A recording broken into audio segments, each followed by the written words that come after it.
पूज्य श्री वेणु विनोद कुंज वाले महाराज जी का पावन चरित्र है। उसमें श्री पूज्य अली स्वरूप पूज्य बाबा श्री बालकृष्ण दास जी महाराज,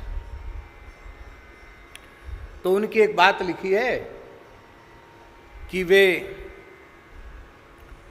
उस काल की ब्रजमंडल की एक विशिष्टतम विभूति निम्बार्क संप्रदाय के परम पूज्य श्री प्रियाशरण जी बाबा,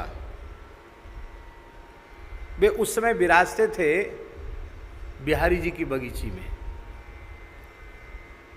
तो पूज्य श्री बालकृष्ण दास जी महाराज, वेणु विनोद कुंज वाले महाराज जी बाबा का दर्शन करने गए।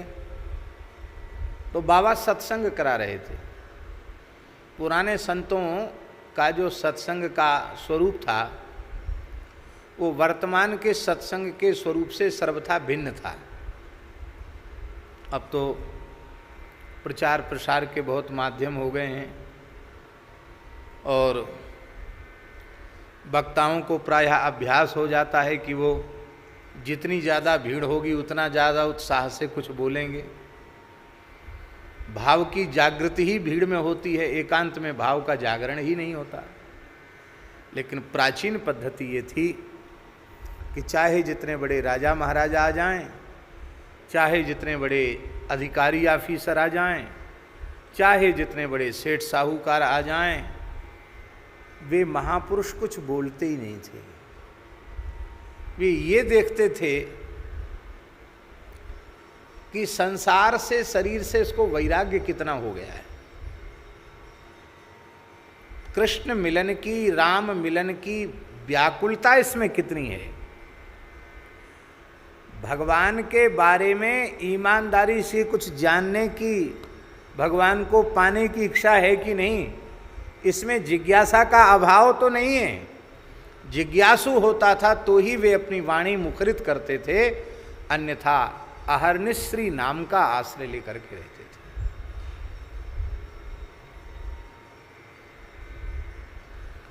ये प्राचीन पद्धति थी। इसलिए इस प्राचीन पद्धति के कारण ऐसे भी इतिहास सुनने में आए हैं महापुरुषों के कि दो चार लोग बैठ करके कुछ चर्चा कर रहे थे, तब तक एक कोई महान भाव आ गए, सब चुप हो गए, मौन हो गए, चर्चा ही बंद कर दी। अनधिकारी व्यक्ति आ गया, अब ये रसभंग करेगा, क्योंकि व्यवधान कैसे होता है।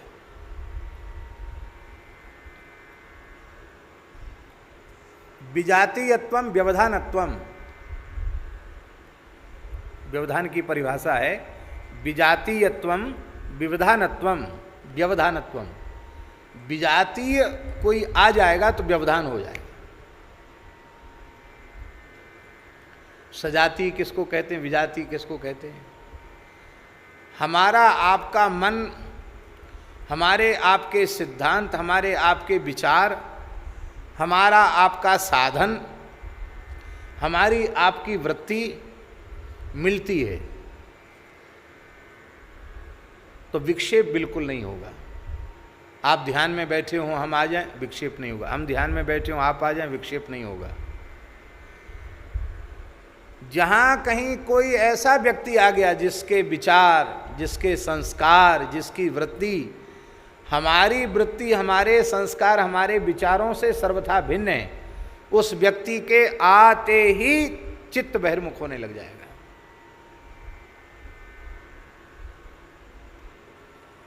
इसीलिए श्री स्वामी भगवत ऋषि जी महाराज ने कहा, इष्ट मिले मन मित मत मिले, मिले भजन रस रीति।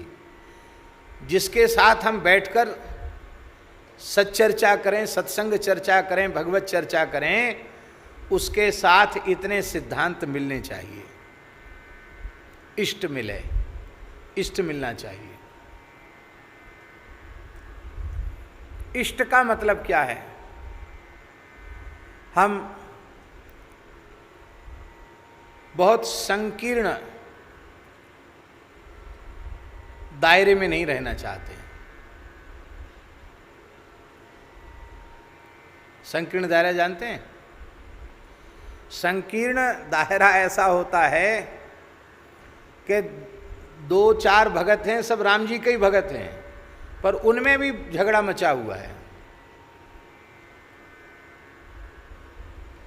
वो कहते हम तो इन राम जी को ही मानते हैं, दूसरे राम जी को नहीं मानते। अरे भाई, राम जी अलग हो गए क्या?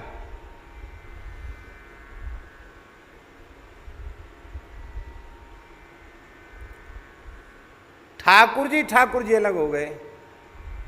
बोले हम तो केवल श्रीनाथ जी को मानते हैं। बिहारी जी, श्रीनाथ जी, हम तो केवल बिहारी जी को मानते, श्रीनाथ जी।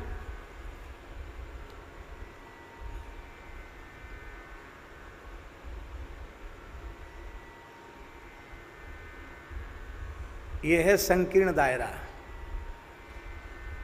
मेरी बहुत विनम्र प्रार्थना है, किसी वैष्णव के मन में पीड़ा न हो, हम उनके चरणों में प्रणाम करते हैं। इस प्रकार का जो दुराग्रह है ये अनन्यता नहीं है। इस प्रकार के दुराग्रह से लाभ कुछ भी मिलने वाला नहीं है, हानि ही हानि होगी।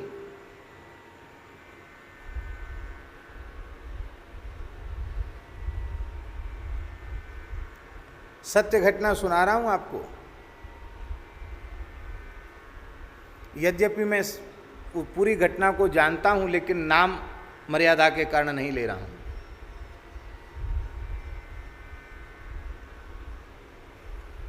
अमुक किसी साधक को बिहारी जी का प्रसाद मिला, हाथ में आ गया।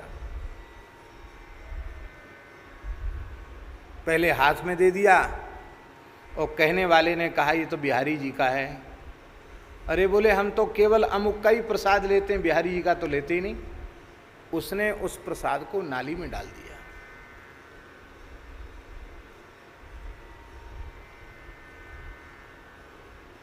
अनन्यता के नाम पे। और स्थिति ये हुई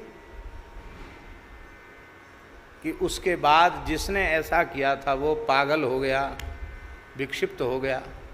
और जबकि ऐसी क्रिया करने वाला बहुत अच्छा महात्मा था, खूब भजन करने वाला, पर ये प्रसाद, साक्षात प्रसाद, भगवत प्रसाद बिहारी जी का स्वरूप, उसका तिरस्कार हुआ तो पागल हो गए। और धाम के बाहर कभी जाते नहीं थे। पागल हो के पहले तो इधर उधर डोलते रहे, फिर किसी दयालु को दया आई तो फिर आगरा में कहाँ पागलों का इलाज होता है वहाँ कुछ इलाज धाम भी छूटा। फिर पागलों का इलाज जहाँ होता जैसे तैसे ठीक होके आए।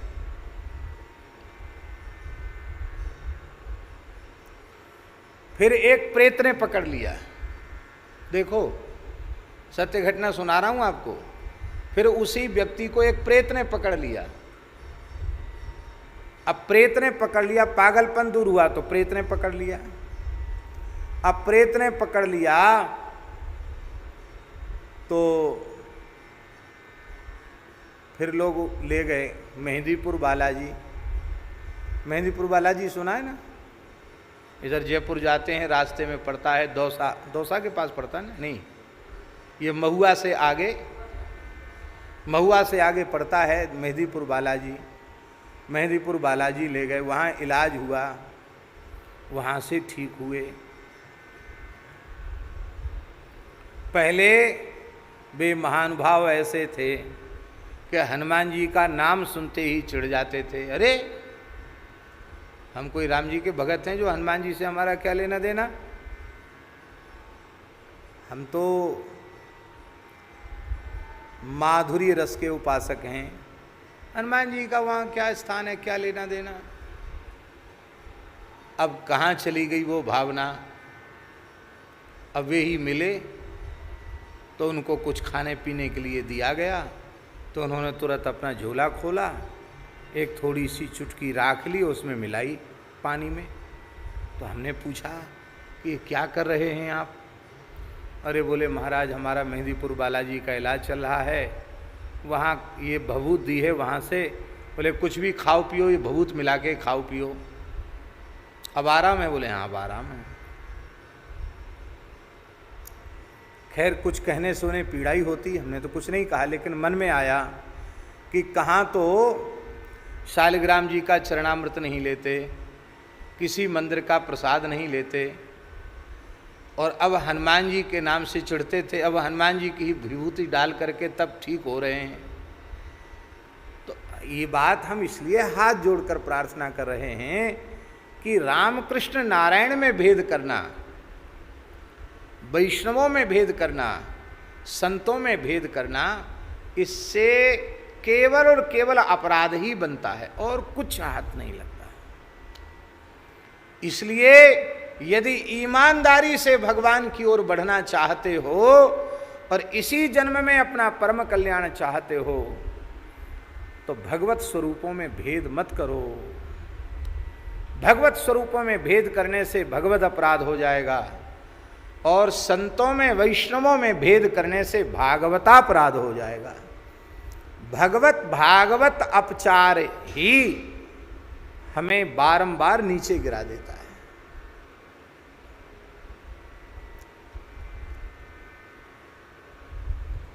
गौ माता के 4 थन हैं, दोहने वाले भी 4 हैं और बर्तन भी उनके अलग अलग 4 हैं, लेकिन हम पूछते हैं दूध 4 तरह का है क्या?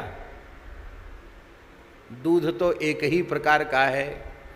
ऐसे ही भक्ति महारानी कामधेनु गौ माता हैं, चतुस्संप्रदायाचार्य हैं, श्री ब्रह्मरुद्र सनकादिक, ये चतुस्संप्रदायाचार्य यही 4 दोहनी लेकर दोहने वाले हैं और दूध सब में एक ही है, उसमें भेद नहीं है। इसलिए जो उपासना आपके आचार्य ने, गुरुदेव ने आपको बताई हो उस पर चलो, पर निंदा पर चर्चा किसी की उपेक्षा मत करो, सबको एक भाव से स्वीकार करो।